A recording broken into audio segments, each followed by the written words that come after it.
Well, Dean, how do you sum that one up? It was a really good start, probably just didn't make enough of that early. Yeah, when the momentum shifted there, they got a real roll on and it hurt us a bit there.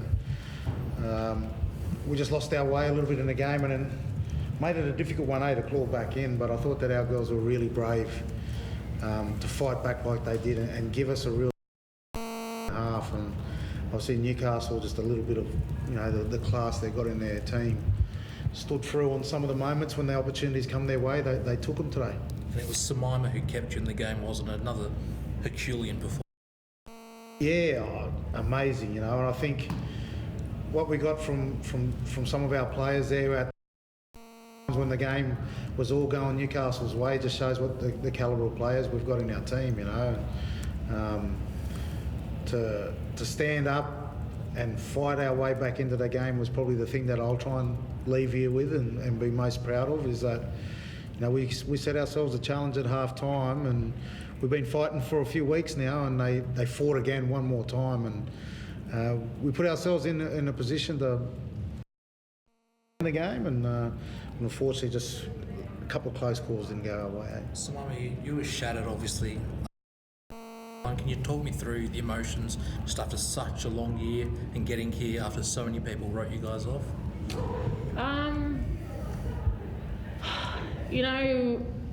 The legacy we want to leave for the girls is to always, I got this, is to leave the jersey in a better place than how you found it. And the proudest thing I can,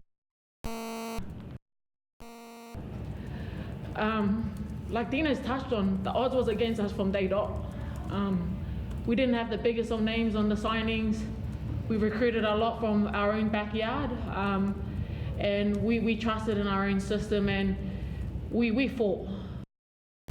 These girls was to keep fighting and fight for every inch of out there on the field, and we left all our heart out there, and I think the emotion shows because we care so much about the jersey.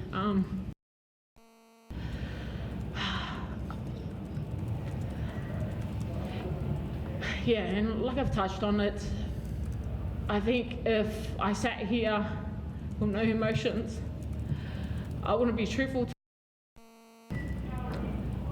I'm proud of where I come from. I'm proud of leading these girls regardless of the result. These girls deserve to be here, and that's something that can never be taken away from this group. We fought against all odds. It's just Newcastle came. I give credit where credit is due. Newcastle came out with the gameplay, they executed, but we wear our heart on our sleeve. We're proud from where we come from, and I believe in 21, where we didn't make the semi-final, to today in a grand final, I know that the team and the group is heading in the right direction, and with more time together as a group, I believe we can get the job done in the future. Dean, what do you think that girls will learn out of this experience or gain from this experience?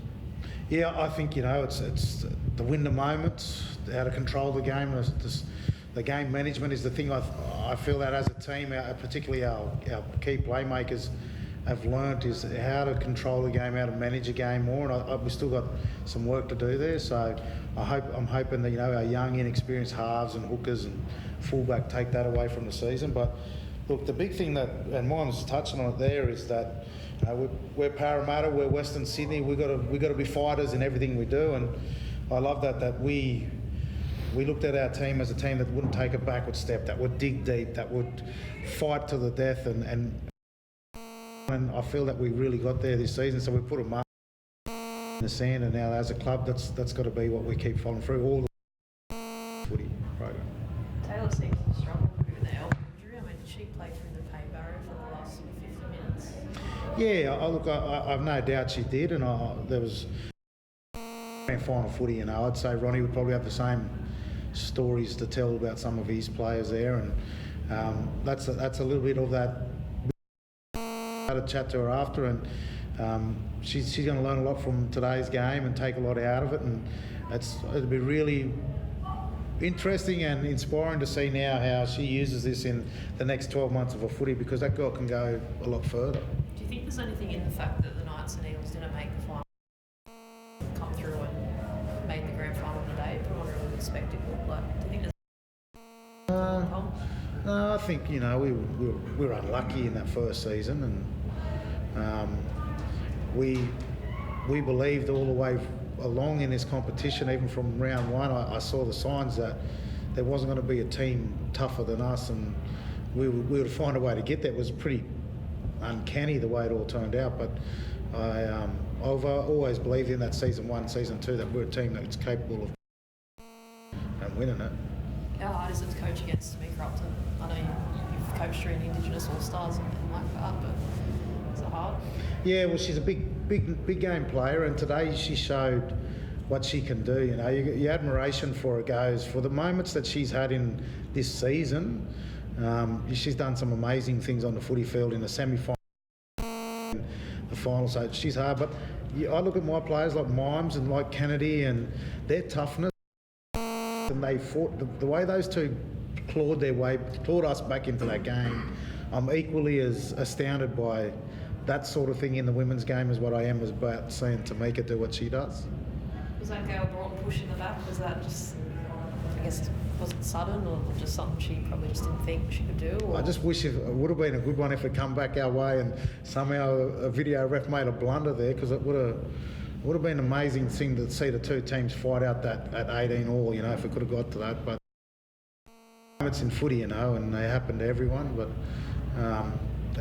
you know, it was one that went against us, and just last one for me, Mimes, over 42,000 out there. It's a record NRLW crowd. I mean, what was it like? Did you hear yourself?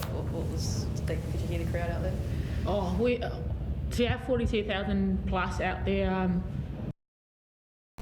Parramatta fans, like I could feel it, we could feel it, and we felt like every cheer, every boo. I'm just grateful that the fans that we do have, they rode the highs and lows with us in rugby league throughout our season, and there was never any backlash on how we went in the season. That's something I'm really proud of. Got behind us and supported us throughout this whole journey. And our staff, like we know that it's us girls that are out there on the field, but the staff behind the scenes that get us fit and able, just the belief that they do have and the support that we receive from our staff, that, you know, when each and every player gives them a call, that their phones are always on. So to just have the support from our fans, to our club, to our staff, it's amazing to be a part of, and I'm excited that many of these girls get to experience it. You know, many of these girls that's come from Tasha Gale, where you get a little glimpse into what NRLW life is about, and I'm glad that they've been able to experience this and experience the grand final, and it will just make them better.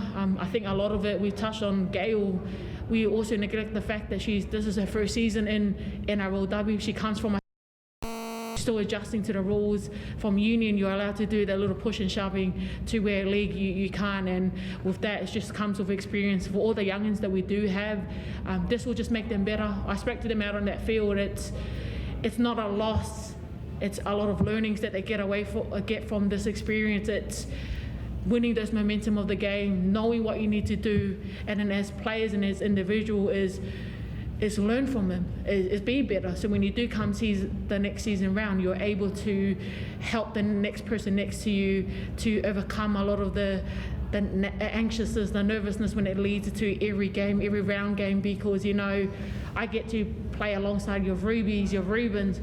These are girls that are 19. You know, we put them on massive spotlight. We forget that they were little girls, you know, coming to a women's space. So to be able to help facilitate along those ways with the support that we do have, I'm just grateful to be a part of this journey and help lead these girls around the field. Just on that young girls, I mean, Jessie Southwell's only 17, a lot's rise. I mean, as the rival coach, are you astounded as her control of the game? What's about her? Yeah, the kicking game and stuff that I was talking about. Today she just kept finding ways to put us back in under pressure, and it's astounding. You think of 17-year-old kids doing that, and you know, it was unbelievable. You know, she had a really solid, high-level game of managing footy under the biggest pressure that she's probably ever played from. So you've got to give her a lot of respect today. Thanks. Cool.